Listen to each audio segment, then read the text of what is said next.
record in 3, 2, 1. Hi, everyone. Welcome to Sandy K Nutrition, Health and Lifestyle Queen. Today with me, I have a special guest. Her name is Jess Berman, and she's the CMO of BodyBio, the company that is building upon her grandfather's mission to bring cell membrane medicine to the masses. Jess also spearheads BodyBio's research team and works with the National Institutes of Health and develops ongoing clinical studies. Jess has also been instrumental in securing partnerships with leading medical doctors and functional medicine specialists, including Dr. Terry Walls, Dr. Christine Gedrick, and Dr. Will Cole, all of whom have endorsed BodyBio, recommending its line of products to their patient network. Today, we're going to talk about a topic that I think is really not discussed that much. I don't think a lot of people understand or know what phospholipids and how important cell membrane integrity is and what this actually means to overall health. So I'm really excited to explore this topic with Jess. And with that, welcome. Thank you so much for coming, Jess. Thank you very much for having me. Now, you have a unique background. I do. I Yeah. am not I'll start this off by saying I'm not a doctor. I'm not a practitioner. I have a very unique background because I have grown up in the world of health and wellness since I was a little kid. So my grandfather really instilled in us this biohacker mentality from the age that we were small children. And when we were young, that was going and seeking out regenerative foods. That was getting foods from the Amish. That was looking for organic, avoiding, different chemicals. I've never lived in a home that used chemical cleaners or, I've always been aware of these things. And it was really because of the information that he was able to pass down to us, even when we were little kids. Oh, I love that because I do believe that we learn through experience and exposure. Yeah. Like my parents were farmers back in Croatia. And, I always refer to that. I'm like, they did things. You want to talk old school? They were old school. They did things the old way. And I feel like, when we're younger, we don't really care so much. And then now as we're getting older and we maybe have our own children, we're like, oh yeah, now I get it, right? Yeah, it's true. I feel really fortunate that I was able to be in that environment and to learn so much from them. Absolutely. So let's get right into it. Let's get right into what the cell membrane is. The cell membrane is fascinating. And I think, for a while there, we would talk about cellular health, and so many people would say to me, I'm talking like 5-6 years ago, I would talk about cellular health and they would say, it's too esoteric of a topic. You have to go larger. You're talking about something that is so tiny. And, we have 70 trillion plus cells in our body. And every organ is made of cells. Every mitochondria has a cell membrane. So it's so esoteric that it often gets overlooked. And I think that the cell membrane is, I'm sure you're familiar with Bruce Lipton and Bruce Lipton's work. Yeah. We have this blueprint, this architectural drawing that is our DNA, but the DNA does not have any action. The action of our cells comes from our cell membrane. And it is this beautiful wall of fats and minerals and ion channels and peptides that encases our cells and our organelles. So mitochondria have a cell membrane. Every single cell in our body has a cell membrane, this wall, if you will, that protects the cell. So you said 70 trillion cells in our body. Like how can you even, and that's even an estimate. They don't know. Yeah, I guess, it's not like anyone's going to like, how are you going to know exactly? You're guesstimating that. But, you often wonder, how could we even have an impact on 70 trillion cells? What impacts our cells? Everything. And I often think, you think for so long we heard low fat diets. Ugh. And avoid saturated fats. We heard avoid things like eggs. all of that collectively impacts our cells. Our past history impacts our cells.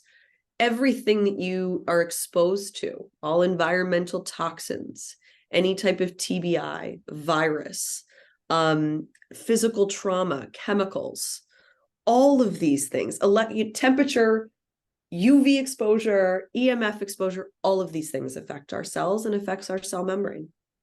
So what's the function of the cell membrane? Is it just to kind of keep things in and keep things out? What? Exactly. It's Yeah. this, we all know leaky gut, you have leaky cells. And the function of the cell membrane is to keep the good and the bad out. So it's really this beautiful dance, if you will, on this, if you're going to look at it as a sphere, it's this beautiful dance that happens. And when we have great cell membrane fluidity and structure, when we have ample levels of phospholipids, it is able to normalize. And all of the elements on our cell membrane, the ion channels, the peptides, the receptors, the cholesterol, it all stays in this beautiful balance. But when the phospholipid levels are low, or when you're dealing with a toxic exposure or a traumatic brain injury or something, some type of chemical exposure, there's a manipulation that happens to the levels of phospholipids in the bilipid layer. So another important thing to talk about is the cell membrane has two layers to it, an outer layer and an inner layer. And there's different phospholipids in each of the layers. The most predominant phospholipid that most people in this world have heard of is phosphatidylcholine. It comprises 50% of the outer membrane. Then you have the ancillary phospholipids, phosphatidylserine, that's a popular one, phosphatidylethanolamine, phosphatidylinositol. You have sphingomyelin, cholesterol. You have many different fats involved, but PC is really one of the most important and integral. Okay.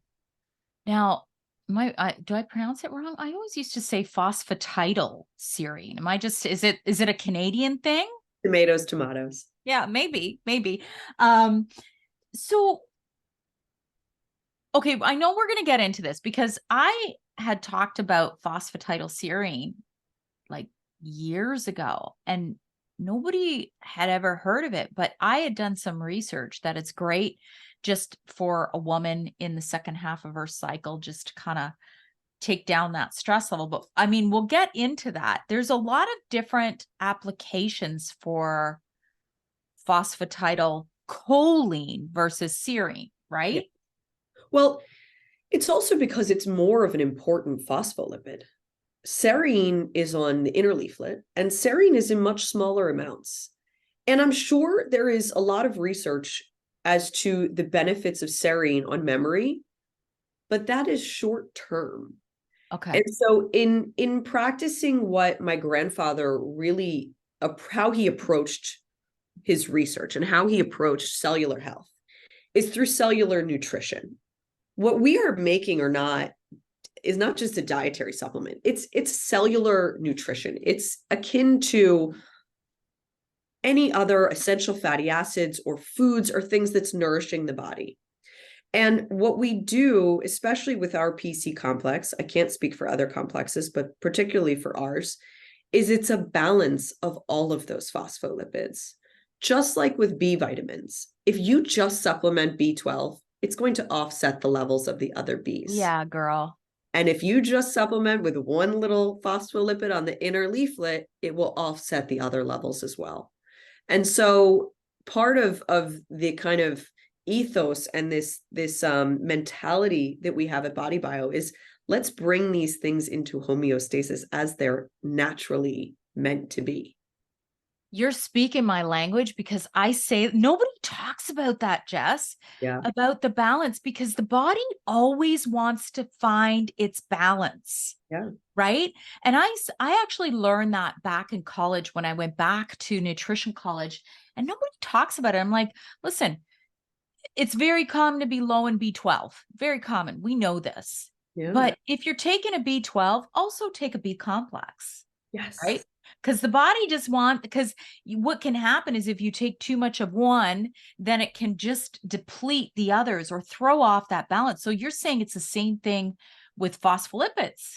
Yeah, it is. And, I think we also have to remember our bodies are really unbelievable machines.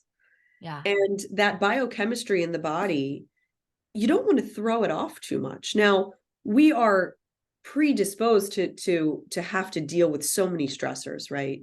And there's a lot of practitioners who look at the amounts of disease and the amount of autoimmune disease and things like that that are occurring.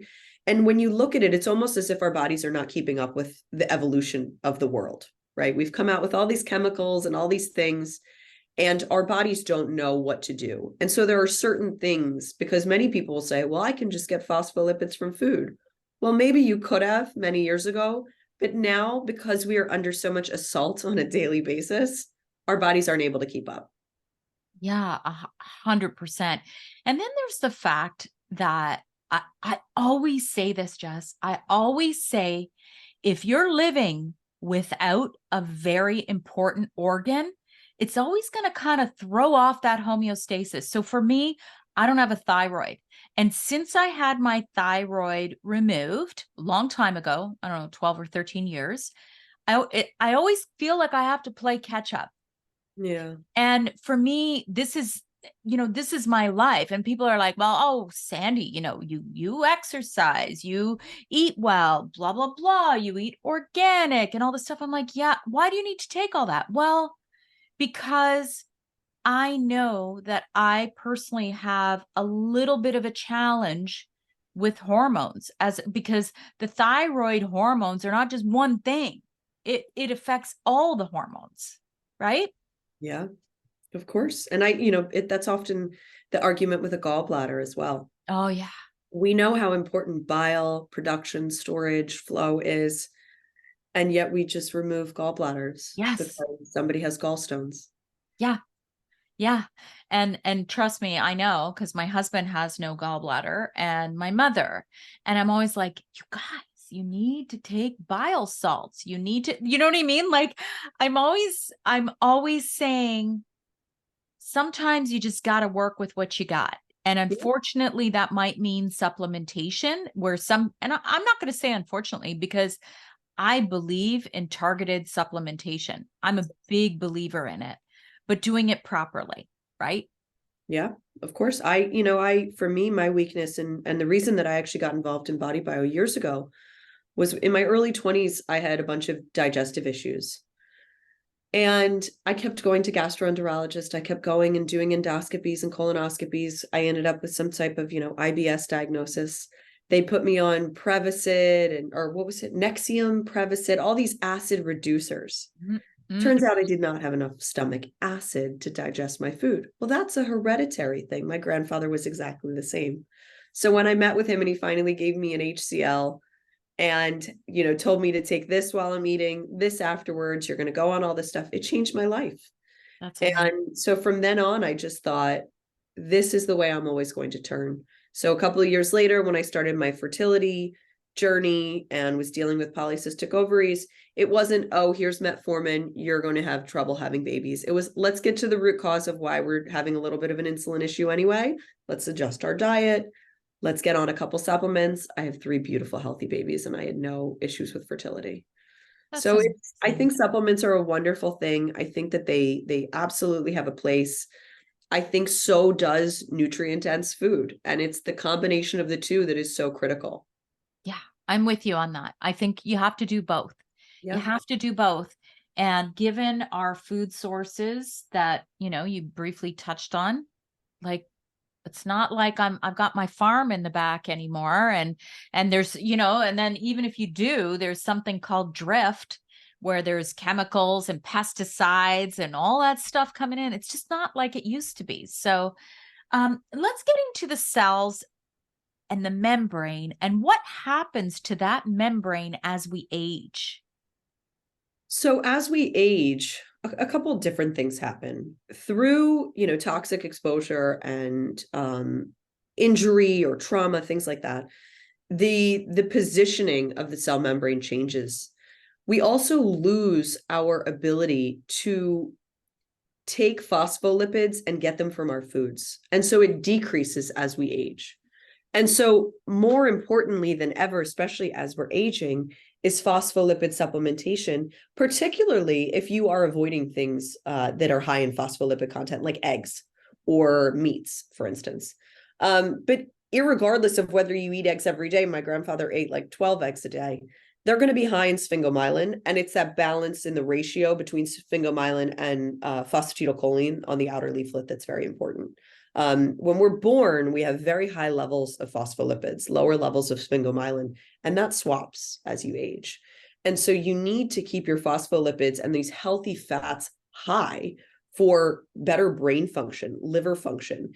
All of these chemicals and pesticides and things affect our gut, and they impact our gut tremendously. 80%, almost 85% of the gastric mucosa is comprised of phosphatidylcholine.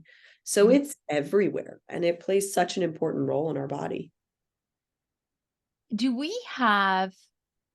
it possible to have a different cellular integrity in the gut than, let's say, in certain organs? Like, so how does that work? Because obviously, there's always talk about the gut lining, and can it vary throughout the body? Yeah, yes, it can. And it can vary in terms of like where it's affecting you most. Have you heard of the cell danger response, this kind of innate defense mechanism that happens with cells when they're under toxic exposure? Talk to me about it. Yeah, it's interesting. It's Robert Navio's work, and it's a fascinating field, but it's for all these people who are struggling with chronic illness, Lyme, mold toxicity, SIRS, for the sickest of the sick, the people who really are dealing with severe mitochondrial dysfunction. Phospholipids play such an important role because their entire cellular structure is under attack, essentially. And so in strengthening and making our cells more resilient, our cells are able to communicate better, but they're also able to just function better. Oh, well, that's interesting. So really supporting through first, number one, I'm always going to agree with you on the foods aspect, right? Yeah. So eggs are very high in phospholipids. What other foods? I mean, Animal some protein? vegetables, you've got, some whole grains. We derive our PC complex from soy. Soy has 60% more phospholipids than sunflower. And so a lot of people will say, oh, I don't like taking soy. We remove in the process, we remove the soy proteins. And that's Oh, allergenic and estrogenic. oh, okay. Because this is really interesting.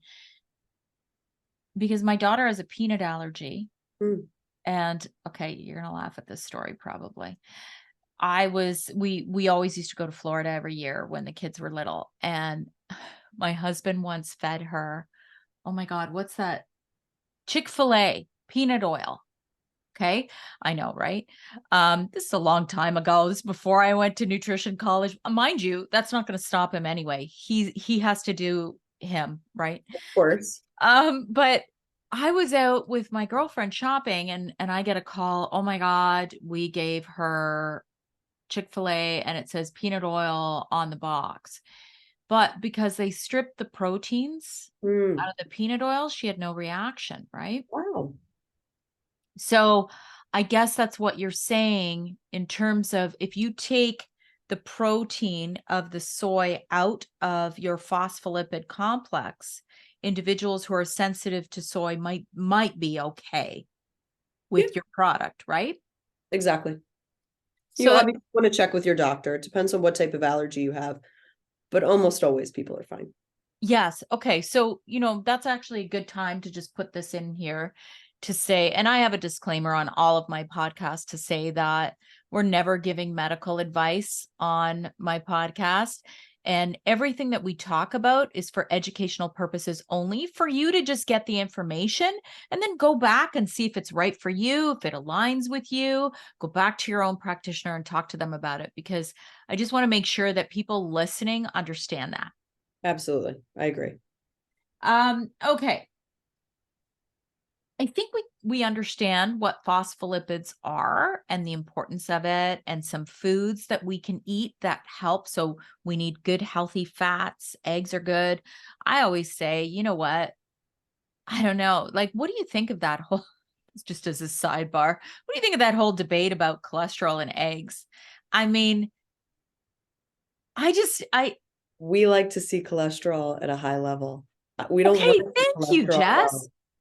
That's just part, like, what your cells need are higher levels of cholesterol, not crazy high, but 140 is too low.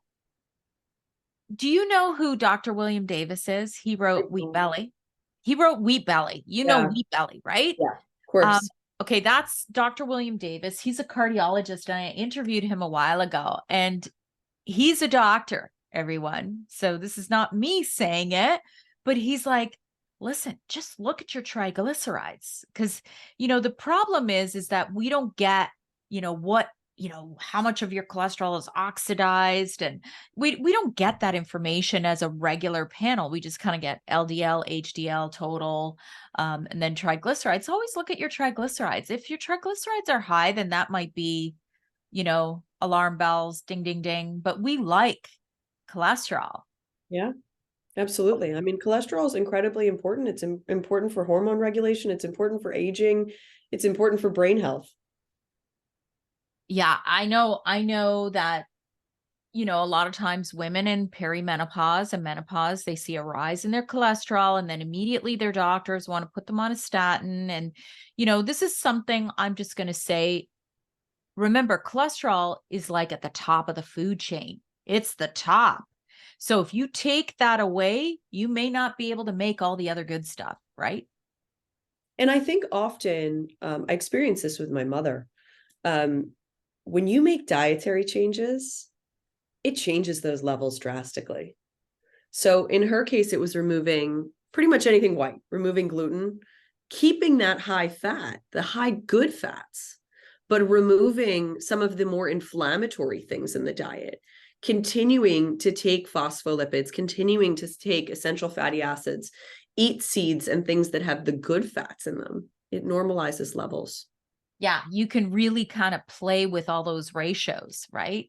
And I think that's important to note. So let's get into phosphatidylcholine. You touched on it. I think that seems to be, does it make sense for me to say that's one of the most important phospholipids? Yeah, absolutely, because it's the majority of the outer membrane. And so if you have that outer membrane compromised, you're going to have this idea of leaky cell or a leaky mitochondrial membrane.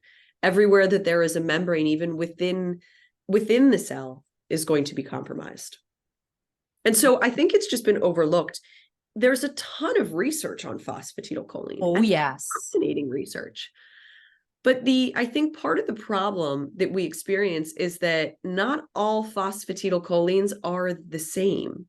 And so many phosphatidylcholine supplements will break down in digestion into choline and triglycerides, whereas a truly liposomal phosphatidylcholine like ours will be absorbed into the bloodstream for cellular delivery. It will make it through the blood-brain barrier. Many of them do not. And so you have studies like the one that the Cleveland Clinic did that says dietary phosphatidylcholine will increase TMAO and leads to heart disease. No, that is because they were using the wrong type of phospholipids. They were looking at something that's called triple lecithin. And triple lecithin is a byproduct of soy production. They use lecithin as an emulsifier, and they Yes. mix it with oil. So soybean oil or safflower oil, oxidized oils, along with a product that is not liposomal. It's just lecithin. And for some odd reason, this is allowed to be sold and marketed as PC. It's a shame because it does a detriment to the overall benefit the true liposomal PCs have. And you see that in a lot of food, You do. Yeah, right? Like a ton of food as an additive.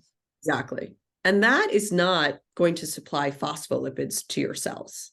That's not the way that it works. It will break down in digestion. It's an emulsifier that you would find in ice cream or chocolate bars, Yes. things like that. But Yeah. it is not going to supply phospholipids. Okay. Maybe this is a good time to explain what oxidization means, because we hear a lot about that even with our omega-3s, right? Yeah, we hear a lot about the polyunsaturated fats are very delicate and Yeah. they can be oxidized easily, making them rancid. And so what happens with omega-3s, let's remember, if you look at the fatty acid pathway, I have the chart right there if you want me to grab it, because it's my favorite chart. Sure. Yeah. If it's your favorite chart, we need to see it, Jess. I love this chart. So I saw this on the wall of one of our biomedical nutritionists, and I said, I need to steal that to make our own version. Oh, it's beautiful. From our diet, because we do not make essential fatty acids in our body. We have to get them from foods. So you have the omega-6 and the omega-3. The omega-6 is from linoleic acid. Then you have the omega-3 from alpha-linolenic acid. And then your lower level EPA, DHA. Yeah. These two up here are your mother essential fatty acids. Those are what's needed for cell membrane health and cellular fluidity. These are also needed, but as you can see, these are lower down. You'd be missing all of these things if you just take this. Now, what's important here is so many people often think, avoid linoleic, avoid vegetable oils. And we agree, avoid vegetable oils.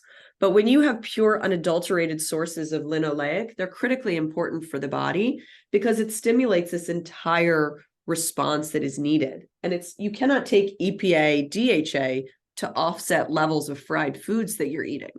It doesn't work that way. So avoid the oxidized sixes, supplement with beautiful seeds and seed creams. You can soak seeds and blend them to make them into a seed cream. You want to get these, you can get these from, different foods and meats. We make a product called Balance Oil that is it's a 4-to-1 ratio of 6 and 3.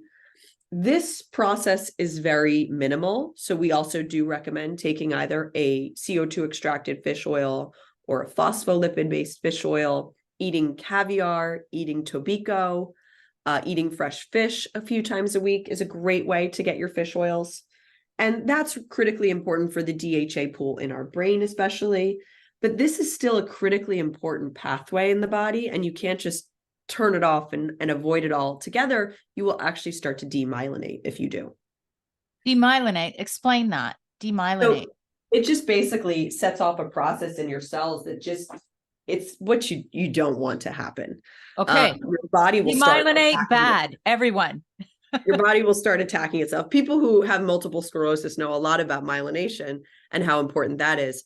But it's again, one of these things that we need in balance. It's not about avoiding one entirely and taking a ton of fish oil. It's about having a balance to it all.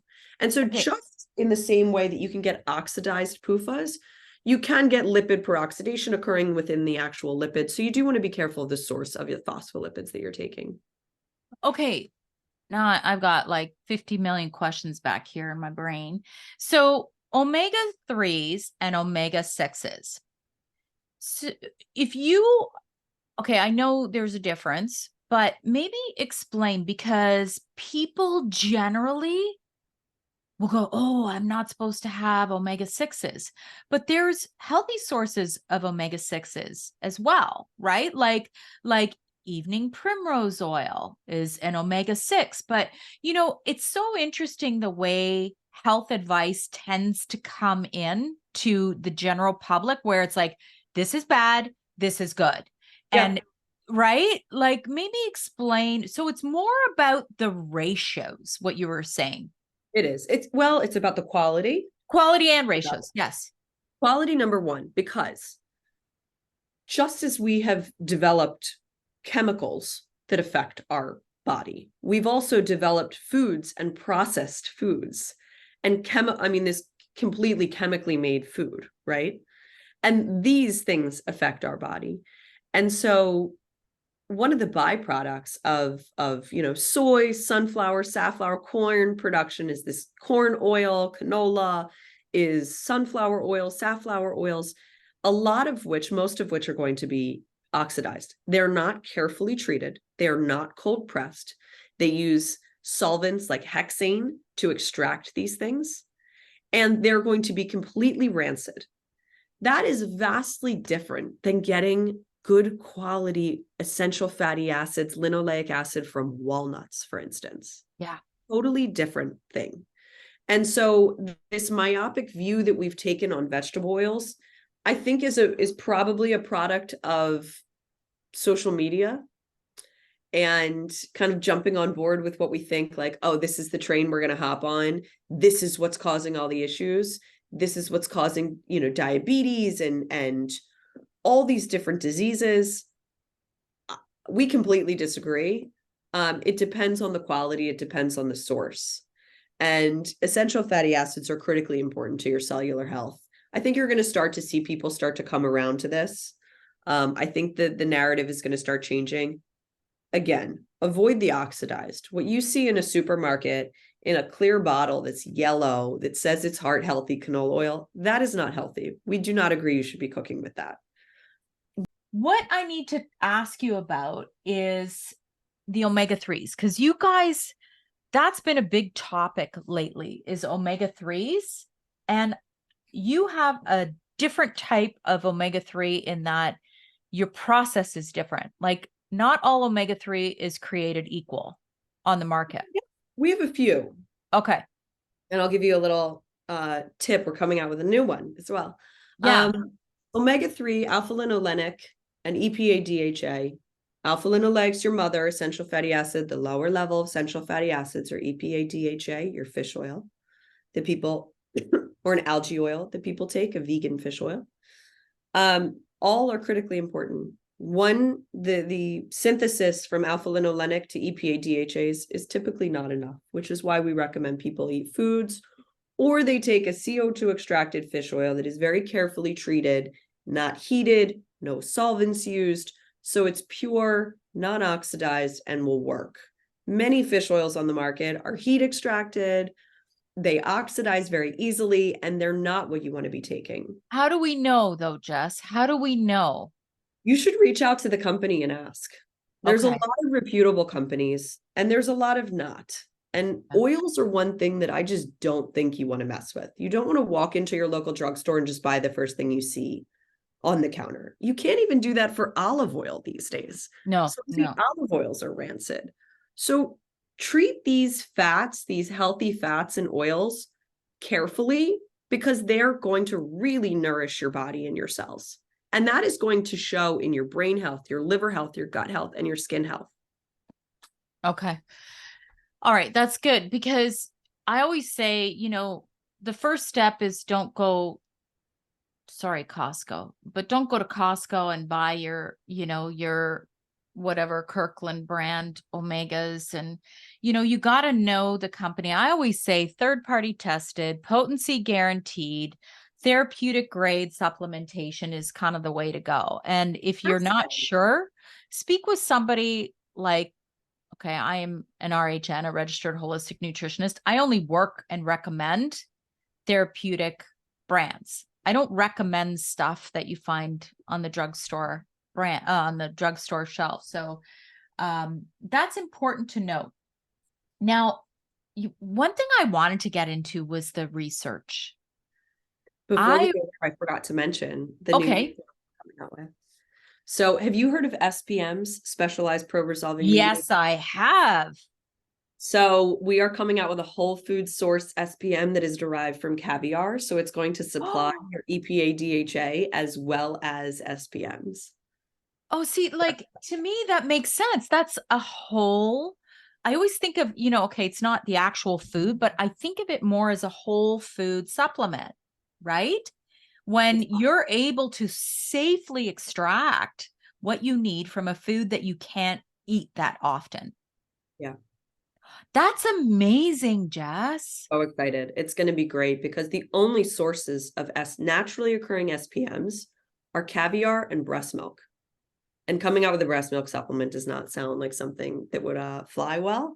But coming out with a caviar derived SPM, I'm very excited about it, because it's going to be incredibly anti-inflammatory, but it will also support, it's a phospholipid based EPA DHA. So it's not a triglyceride form, and it'll be a really bioavailable form that's going to work really well for absorption. So SPM, do you want to just briefly explain what that means? Specialized pro-resolving mediators are a component in fish oil. It depends on if it's synthetically made or if it's naturally occurring, that is highly anti-inflammatory in the body. Yes. And they, you know how they always say omegas are really anti-inflammatory. Well, this is like, I don't know what the ratio, it would be like way more potent to help. Exactly. Right? Exactly. I have to ask you this. You mentioned triglycerides. And so because of the delivery of your formulation, which is liposomal, it will not raise triglycerides in the blood. Normalize. Sorry? It will help to normalize. It actually helps to normalize. However, if you take other phospholipids that are not liposomal delivery, it could potentially raise triglycerides. It will. It will. That's important to know. Then you get into the whole conversation of what is a liposome. And a liposome is made of a phospholipid. Whether or not a company can show that their product is liposomal or not is very, very complex and is very vague, I would say. And so there's a lot of companies claiming to have liposomal vitamin C or glutathione, Yes. and they're just mixing their product with lecithin, and that will not make a liposome.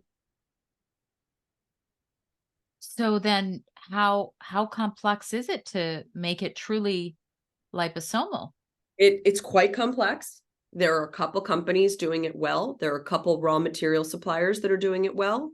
I was just at Supply Side West last week in Vegas, which is a wonderful trade show for raw materials and formulators and large contract manufacturers that do encapsulation, really cool encapsulation technologies and things like that. It's probably the largest trade show for supplement manufacturers. Obviously, we manufacture most of our supplements, so we're there. And I say I saw five out of thousands that are making liposomes properly. So they're showing the liposome, they're showing the nutrient encapsulated in the liposome. They're able to do mass spec photography of it to really show that. They're also doing blood plasma levels in trials to show that the product increases the blood plasma level of, say, vitamin C or glutathione or iron. Wow, that's awesome. So it's important to know who, and you guys do it. You guys have been able to show that what you're saying. We do. Yeah. And we're now starting to get into clinical trials with our phospholipids as well, which is exciting. That is exciting. Okay, speaking of studies and clinical trials, I've been reading some research I found fascinating relating to phosphatidylserine, supplementation, and dementia. Did you read that study? There's probably more than one. I'm sure you did. There's many, and this is why my grandparents started BodyBio. A lot of this research was being done many years ago. BodyBio has been around since 1998, and they saw what, as we know, it takes a very long time from when the research is done to when it's applied in clinical practice. And what they saw, especially for neurodegeneration, was a need for phospholipids, essential fatty acids, short chain fatty acids, chemical chaperones like butyrate and TUDCA, and ways to detox the body at the cellular level, essentially. It gets super complicated, but I guess, we were talking about cells. So I have a very different way of looking at things. And I look at things both from what the science says, but then I look at how do I visualize this? Like I visualize phospholipids as very important so that you don't have like leaky cells. So there's I'm picturing like all these assaults throughout life, like now I'm going to be 54. I feel like I'm healthier now than I was in my 40s, but I'm like, if I kept going the way I was going in my early 40s, where would I be now if I didn't kind of stop the process and really address things, right? So cells are very important. That's like everything in our body. Well, cells are where disease occurs. So you would keep running that rat race, and behind the scenes, something critical and some type of critical disease is developing. These things don't develop overnight. These people say, oh, she was perfectly healthy and then she got breast cancer. That was developing for 10 to 15 years. And so are neurodegenerative diseases. This is not just overnight. And they occur at the cellular level. So if we have this foundation of keeping our cells more resilient and strong and stable, it's only going to help us to be healthier overall. Overall, yes. And, a lot of the things that, we're talking about here is really about trying to be proactive Yes. because it's so much easier to be preventative. And so, I always say a really good thing to know is to know your genetics. I've done my genetics both up, down, and backwards and analyzed this way and that way. And I know where some of my potential, and I always say potential because I'm, epigenetics, right? It's all about turning it on and turning it off and making sure that things don't um, express at midlife, which is often what happens. And phospholipids is a way that you could kind of be proactive, right? It is. It's also a way that you can treat. So it's both proactive and it's reactive in a way, because the way toxins and things affect our epigenetics is because it changes the way our DNA is transcribed. It changes it, you know, it changes the structure of our cells. And we have these aggregated and misfolded proteins that are occurring. And what my grandparents really researched is, how do you use cellular nutrition to detoxify those toxins and replenish the cells? And so you use things like chemical chaperones that I mentioned, like butyrate and TUDCA, that go in and break down these abnormal proteins and lipids. And then you use essential fatty acids and PC to really help to fortify, strengthen, and wash these things out of the body. And this is part of a cellular detoxification that functional medicine doctors all over the world use our products for. For many years, it was used in an IV form. And now many of them use either IV or oral or both. Can you explain why TUDCA might be better than something like milk thistle? It's a completely different thing.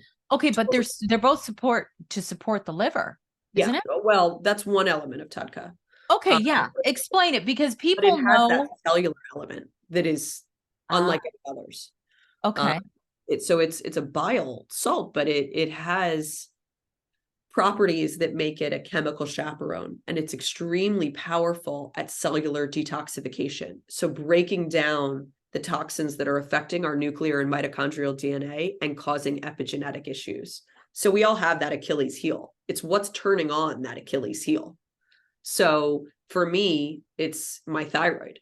I've always gone towards a place of, a weak thyroid, towards Hashimoto's. I've been able to avoid getting a diagnosis of Hashimoto's. But let's say I didn't take all these things, and I may end up with Hashi, or I may end up with something else involving my thyroid. And so you have that genetic predisposition towards something, but it's our environment that actually triggers it and turns it on. And we can use things to help prevent that. So it's much more because TUDCA is often, it's just referred to as a support for your liver, right? So it does way more. Way more. I love TUDCA. I mean, look up TUDCA neurodegeneration. It's fascinating what's going on with TUDCA. Okay, all of these, and then butyrate. I know butyrate is really great for those with gut issues, right? Can you explain a little bit the function of butyrate in the body? Sure. Butyrate is a byproduct of a healthy microbiome, a balanced microbiome, if you will. It is a molecule that is produced in the gut, in the colon, actually, when you have the right bacteria and it's fed the right foods. That food is resistant starch. We are eating less resistant starch than we ever have. And then you have to have the right bacteria. So that's assuming you're not constantly on a course of antibiotics. And Mm. so combine these two things together and they make ample levels of butyrate. We are seeing systemically low levels of butyrate. And butyrate is a really important molecule for immune system regulation. It's an incredibly important molecule for inflammatory markers. It helps keep inflammation down. It seals tight junctions in a leaky gut. And it Yes. also plays a role on the cellular level by acting as a chemical chaperone and an HDAC inhibitor. So it helps keep your DNA transcribed in the way that it should be. So it's a fascinating molecule. And I think that we are just systemically low in it because of our food, because of the source of our foods. the lack of nutrient density in our foods, as well as because of things like glyphosate. Okay, there's a couple of different types. There's sodium butyrate, and then there's God, I didn't brush up on it. There's two types, right? Yeah, sodium was what's produced naturally in the body. We make CalMag for those who are concerned with sodium hypertension. But as you and I both know, increased levels of sodium have now been linked to longer lifespan. So Yep. we're not as concerned with that as we used to be. This is not table salt, iodized table salt. And so we make two different types of butyrate salts. And then you also have tributylserine, which is a different form of butyrate that is made on a glycerol backbone, and it removes the smell. Butyrate salts have a smell, smells kind of like a rancid cheese. Yes. You get used to it. I just put the cap. I'll show you what I do. I don't mind it. I take so much stuff that I'm like, I don't care. It doesn't bother me. Put it in here and take it from here. So I never touch the capsules. That's yeah, my your fingers will get stinky afterwards. I know. They do. Wash your hands, whatever.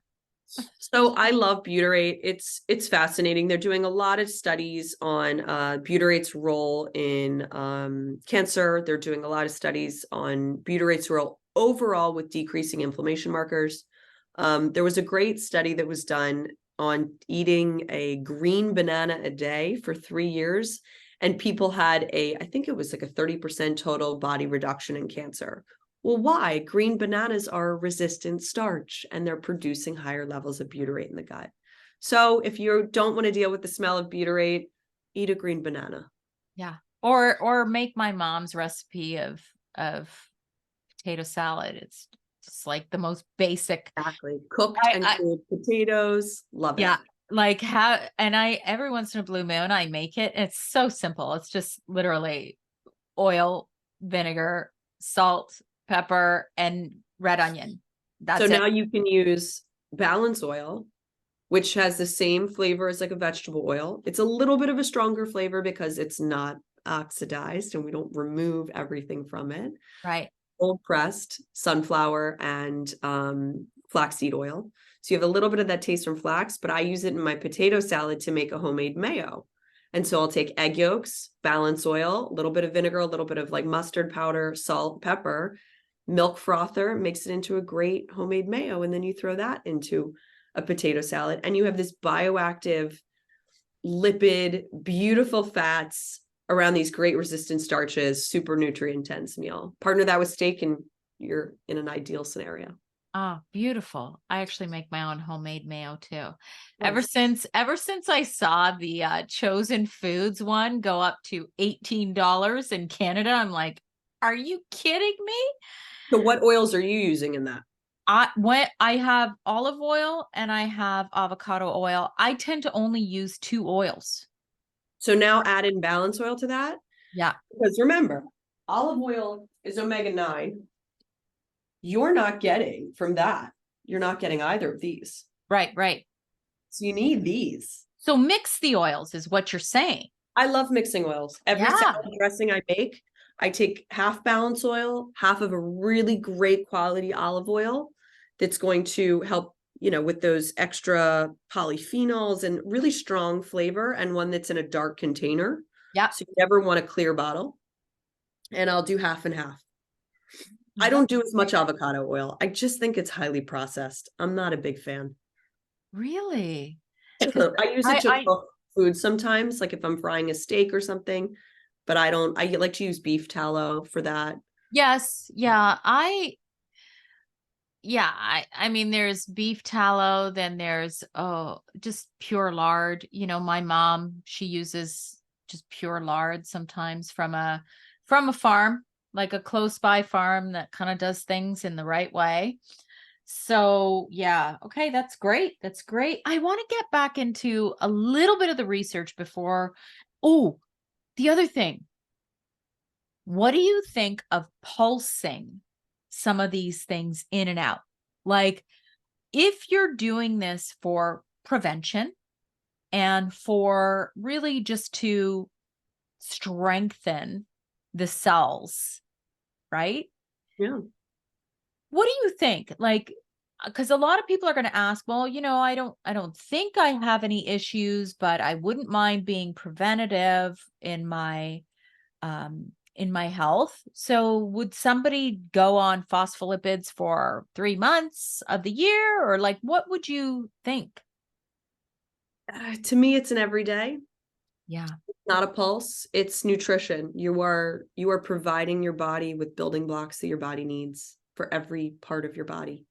It is not it's not like a individual B or a vitamin C. This is nutrition, not supplementation. For PC and balance oil. These are very nutrient dense foods that you're feeding your cells.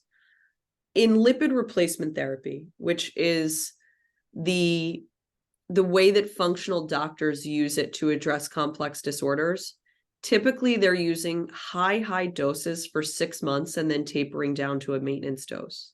High dose can be up to 3 tablespoons, which is about 36 pills a day. Ooh. Yeah. So you're taking extremely high doses. For people who have had severe illness and are recovering, they may be on that high of a dose. Children potentially with some type of epigenetic issue that, let's say, is causing them to have seizures, like 70 seizures a day, or they're living in a moldy house and it's causing just a complete brain on fire scenario. Children with autism Okay. they may be on high dose daily. And then what about I just was curious about the TUDCA and the butyrate. Is that something that you would pulse in if you don't really have issues? You can. So Yeah. you can pulse TUDCA in and out. Same thing with butyrate. Now, does it give some people gas? It can at first when it's normalizing methane levels in the gut. And then Okay. it'll normalize after about a week. Okay. All right. That's good to know. Now, back to the studies. So we talked about phospholipids and dementia. I've read that study, or there's a few, as you said. What other studies are linked to healthy phospholipid level, like in the body? Healthy They're looking at in terms of applications for strokes. They're looking at it right now in terms of applications for TBI and CTE, so traumatic brain injuries, autism, lipid concussion. replacement therapy. Yeah, concussion. Yeah. Lipid replacement therapy is used in a multitude of different ways. It's not, you can check, you can search butyrate and see so many different studies with specific applications. PC is much more broad. Okay. All right. And I think that's like the majority of the questions I had. Did I miss anything? We covered so much and we're almost at an hour. Yeah. I think we touched on, one thing we didn't touch on but didn't talk about a lot is people who are experiencing brain fog. Oh, okay. Yeah. Cold here. But brain fog is a big one. And you're having a lot of people come off of long COVID or COVID with brain fog. And phospholipids are critically important for this. And so we're seeing a lot. And I'd love to do a study or some clinical work to really prove how this works to help with brain fog. So that's an exciting one as well. I have a lot of menopausal women who listen to my podcast. So that would probably be very useful in a menopausal woman who is dealing with brain fog. I just saw a review actually in which a woman said, this is the only thing that has helped my menopause brain fog. Wow. I mean, I'm always going to say there's other things too, to like always look at the root, because maybe it's just, a little bit of bioidentical hormones could help with that. Or your Right? thyroid. It could be thyroid. Listen, I've been there too. So I'm excited to really, really learn more about phospholipids because, like I said, the only thing I ever knew was the phosphatidylserine. And that was years ago. And I just heard it's great to take in the second half of your cycle for stress. Yeah. We didn't even touch on stress and how stress affects your cellular membrane. Of course. It all does. Yeah. Impact on the central nervous system and the spiking of all the different hormones, cortisol and your adrenals, all that is going to affect your cells. So keeping your cells more resilient, that's why I say it's an everyday supplement. It's not a pulsing. This is nutrients to keep your cells stronger. You really, really outlined a lot. Also, anyone listening, just be careful of what you're taking because you want to make sure that you're taking the right nutrient to do the right thing in the body, right? Very true. All right. Well, just tell us where we can find BodyBio and let us know how we can follow and all of those things. You can follow us anywhere on social media at BodyBio, our website, bodybio.com. We sell on Amazon as well as Amazon Canada and through functional integrative practitioner offices as well. That's great. Thank you so, so much, Jess. Thank you so much for having me. It's great to help spread the word about the importance of phospholipids, kind of this unsung hero of the health world. Yes, and I'm happy to help do that. Thank you. All right, I hit stop on that. How are you? Are you okay?